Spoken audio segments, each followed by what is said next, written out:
और भूख लगने पर मनुष्य अगर खुद खाना आधा खाए और आधा सामने वाले को दे तो ये हमारे देश भारत की संस्कृति है।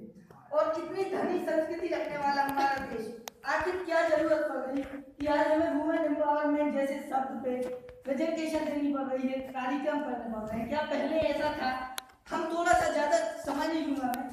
हम देखते हैं कि आखिर पहले भारत में क्या था।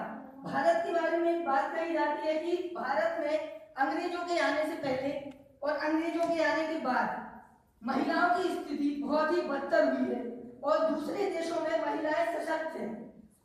पहले से भी वहां महिलाएं सशक्त थी दूसरे देशों में, लेकिन ये सही नहीं है क्योंकि हमारा देश भारत अंग्रेजों के आने से पहले गुलाम जब नहीं हुआ था भारत, तब भारत देश को आप सब जानते हैं कि सोने की चिड़िया कहा जाता था। और ये बात कहीं से कहीं तक हजम नहीं होती कि कोई देश इतना धन्य और धन से संपन्न इतना देश महिलाओं की भागीदारी के बिना सोने की चिड़िया कहा जाता हो। और ये बात खाली महात्मा गांधी को आजादी के बाद उन्होंने ये काम सौंपा प्रोफेसर रामपाल को। आपने नाम सुना होगा प्रोफेसर रामपाल, कि आप पता कीजिए कि आखिर गुलाम होने से पहले भारत की छवि क्या थी, भारत में शिक्षा प्रणाली कैसी थी और भारत में महिलाओं की कंडीशन क्या थी। और उस समय महिलाओं की कंडीशन जो थी भारत में, उस समय दूसरे देशों में क्या थी। तो प्रोफेसर रामपाल ने दूसरे देशों का दौरा किया और अब हम देखते हैं कि क्या था आखिर दूसरे देशों में। सबसे पहले हम बात करते हैं यूरोप की। प्लेटो का नाम आपने सुना होगा। यूरोप का सबसे बड़ा दार्शनिक, सबसे बड़ा फिलोसोफर, सबसे बड़ा सब कुछ। ईसा मसीह के बाद यूरोप के लोग प्लेटो को ही अपना भगवान मानते हैं। और जो इसके बाद दार्शनिक हुए, फिलोसोफर हुए, वो कहते हैं कि all the whole of European civilization is the footnote of प्लेटो।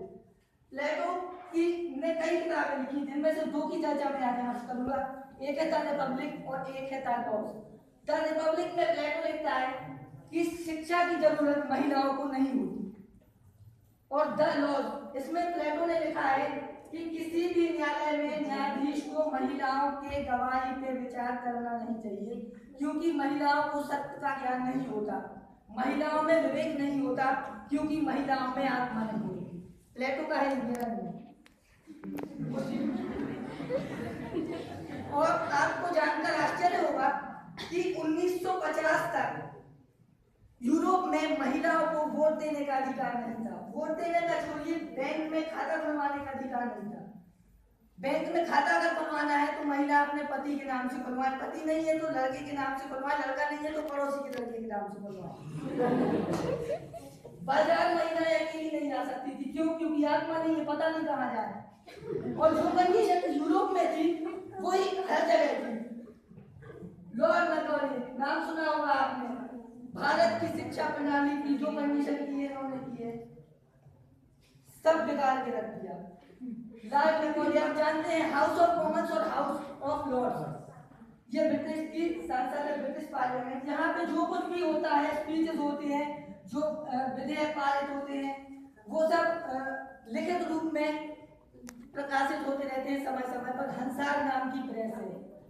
और मैकॉले ने 1835 में जब वो भारत को देखकर गया वापस, और वहां पे बता रहा था, व्याख्यान दे रहा था कि भारत में मैंने क्या देखा, तो उससे पूछा गया कि हमारे यहाँ की शिक्षा प्रणाली ऐसी है और महिलाओं की कंडीशन ये है, आप बताओ भारत में क्या है।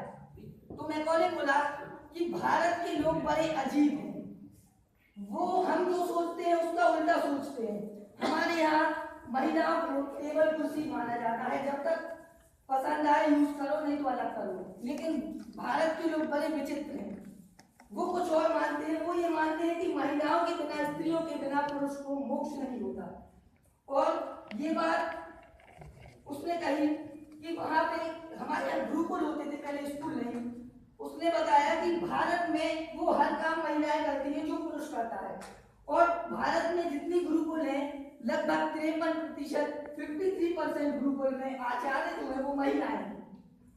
और ये बात आप किसी भी हमारे वेदों में देख लीजिए, आप ऋग्वेद में देख लीजिए, वहां पे लिखा है कि महिलाओं में कुछ ईश्वरीय गुण होते हैं। और हमारी मॉडर्न साइंस में इसे अलग तरीके से कहा गया है कि महिलाओं में एक क्रोमोसोम ज्यादा होता है जो तय करता है, स्त्री तय करती है कि बच्चा होगा या नहीं होगा, पुरुष में कोई दम नहीं। लॉर्ड मैकॉले ने बताया कि वहां कुछ करती हैं। और इसी कारण से भारत की जो व्यवस्था है, भारत बहुत संपन्न है, भारत की व्यवस्था बहुत ही मजबूत है। अगर भारत को गुलाम बनाना है तो सबसे पहले वहाँ महिलाओं पुरुष के बीच लिंग भेद का अंतर पैदा करना होगा। और ये बात हम जानते हैं कि उसके बाद अंग्रेज आए, अंग्रेजों ने हमारी शिक्षा प्रणाली को बदला और पता नहीं क्या क्या किया, हमारी सारी संस्कृति चौपट करके वो चले गए। और आज हम वुमेन एम्पावरमेंट पे यहाँ पे प्रेजेंटेशन कर रहे हैं। लेकिन ये जो बात होती है कि अंग्रेजों के आने से पहले भारत में स्त्रियों की कंडीशन खराब थी, ऐसा बिल्कुल नहीं था। हमारे यहाँ स्त्री को पूजा जाता था और ये बात कहीं पे भी देख सकते हैं आप, महसूस भी की होगी। लेकिन अंग्रेजों के आने के बाद हमारे यहाँ स्त्रियों की कंडीशन जो है वो खराब हुई है। महिला सशक्तिकरण आखिर है क्या? महिला सशक्तिकरण का अर्थ क्या है? महिला सशक्तिकरण का मतलब है महिलाओं की योग्यता, जो उनमें क्षमता ला दे कि वो अपने निर्णय खुद ले सके और अपने साथ, अपने समाज के साथ, अपने परिवार के साथ अच्छे से रह सके। देश की आधी आबादी, हमारे देश की, भारत की आधी आबादी महिलाओं की है। और अगर आधी आबादी महिलाओं की है तो ये बात जायज है कि अगर भारत को हमें सशक्त बनाना है तो महिलाओं को सशक्त बनाना होगा। और हर काल में आप देख लीजिए कुछ ना कुछ अद्भुत करने वाली महिलाएं रही हैं, सीता से लेकर द्रौपदी तक, राजिया सुल्तान से लेकर रानी दुर्गावती तक। लेकिन असल बात ये है कि महिलाओं में बदलाव कितना आ रहा है, महिला का आम बदलाव किस तरीके से महसूस कर रही है। हम देखते हैं कि महिला सशक्तिकरण हो रहा है, महिलाओं की भागीदारी बढ़ रही है। ये कुछ चंद पंक्तियां हैं जो हम सुनते हैं टीवी में, नेताओं के मुंह से, अखबारों में पढ़ते हैं। लेकिन असल में क्या हो रहा है ये जानना सबसे ज्यादा जरूरी है। महिलाएं सशक्त कैसे होंगी? अब ऐसा नहीं है कि कोई जादू कराएगा और छड़ी घुमाएगा महिलाएं सशक्त हो जाएंगी, या कल को बाबा रामदेव कोई हर्बल दवाई निकाल के, कोई जूस निकाल के जिसको पीकर महिलाएं सशक्त हो जाए। महिलाओं को सशक्त करने के लिए आपको और हमको कुछ करना होगा, खुद महिलाओं को कुछ ना कुछ करना होगा। सबसे पहले समाज महिलाओं को आगे आने दे, मौका दे, महिलाओं पे विश्वास करे। कहते हैं कि जब समाज को समझ में नहीं आए कि क्या करना चाहिए क्या नहीं करना चाहिए, तब महिलाओं से पूछ लेना चाहिए कि क्या करना है, वो बता देंगी। क्योंकि महिलाओं में फंक्शनल नॉलेज ज्यादा होता है। फंक्शनल नॉलेज मतलब क्रियात्मक ज्ञान, जिसको करने से कुछ हो जाता है, वो महिलाओं में ज्यादा होता है। और पुरुषों में फालतू का ज्ञान थोड़ा सा पुरुषों में ज्यादा होता है। उसका उदाहरण हम व्हाट्सएप पे देख सकते हैं। क्या क्या करते हैं हम 7 लोगों को मैसेज फॉरवर्ड करके चमत्कार होने का वेट करते हैं। समाज महिलाओं को मौका दे और महिलाओं पे विश्वास करे, महिलाओं की ताकत पे विश्वास करे। ऐसा कोई काम नहीं है जो महिला नहीं कर सकती। आप देखें, एक से एक उदाहरण है हमारे पास कि महिलाओं में सबसे पहले 1925 सरोजिनी नायडू, भारतीय कांग्रेस की पहली महिला अध्यक्ष। फिर 1959 अन्ना चंडी, केरल हाईकोर्ट की प्रथम महिला न्यायाधीश। नाम छोटा है लेकिन प्रथम महिला न्यायाधीश थी वो भारत की। उसके बाद 1966 इंदिरा गांधी, प्रथम भारतीय महिला प्रधानमंत्री। 1972 किरण बेदी, प्रथम महिला IPS ऑफिसर। सब कुछ कर सकती है महिला, क्या नहीं कर सकती। और कितने नाम है, अगर नाम लेता गया तो 8 बज जाएंगे। इसके पहले भी कई नाम लिए जा चुके हैं। महिलाओं को जरूरत है खुद में आत्मविश्वास लाने की, खुद को किसी से कमजोर ना समझे महिला।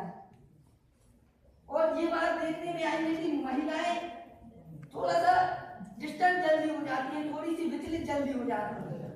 तो जरूरत है कि खुद के अंदर कॉन्फिडेंस लाए। आपको खुद देखना है कि हम क्या कर सकते हैं। जो पुरुष नहीं कर सकते वो आप कर सकती हैं, और जो पुरुष कर सकते हैं वो भी आप कर सकती हैं। आपको अपने अंदर कॉन्फिडेंस लेके आना है और पुरुषों पे आपको डिपेंड नहीं रहना है। आपको एक रानी की तरह सोचना है, और एक रानी कभी हार से नहीं डरती। फील लाइक ए हीरोइन, एक हीरोइन की तरह सोचिए। आप अपनी लाइफ की हीरोइन बनिए, शिकार नहीं। धन्यवाद।